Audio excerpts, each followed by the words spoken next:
So here we have the Peugeot 2008 on a 17 plate. I'm going to start off by showing you around the outside of the car, and then we'll hop in and run through some controls on the inside of it. From the outside, you can see it's a 5-door car with alloy wheels and tinted windows. We're going to start off inside the boot area first of all. As we approach the back of the car, you can see we have reversing sensors. Plenty of boot space as well, along with that 60/40 split folding rear seat should you wish to increase this space even further again. Okay, so we're just going to work our way back around to the front of the car, and as I mentioned, we'll hop in and run through some controls on the inside of it from there. Now that we've done a full circle though, you can see it's in lovely condition the whole way round. Briefly before we climb in, I think it's well worth seeing the interior from this exterior point of view. There's plenty to run through on the dashboard, so let's hop in and we'll do that now.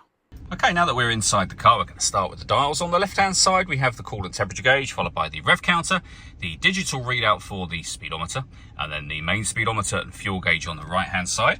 If we back out to the steering wheel, we have our stereo and phone controls here. Behind the steering wheel, we have cruise control and speed limiter. And then over in the center, the main touch screen. So we have a menu button, of course, just here. And then everything else is touchscreen. So we've got our driving menu, which is what we were just on a second ago. We have our settings menu, as you can see. We have telephone. Once you've paired your phone, you'll be able to make and receive phone calls. We've also got Apple CarPlay and Android Auto available as well.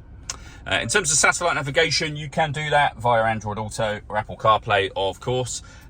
Once you plug your smartphone in, of course, you can do many different ways of having sat-nav on here. You can just use Peugeot's sort of sat-nav friendly apps, or as I say, connect up your smartphone via Android Auto or Apple CarPlay. When it comes to music, again, we've got Android Auto and Apple CarPlay, but besides that, we have your radio, USB input and iPod input. Bluetooth audio as well once you've paired your phone.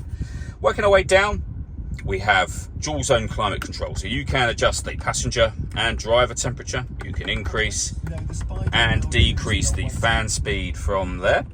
The air conditioning is on at the minute, so that's off. Back on again, or hit auto.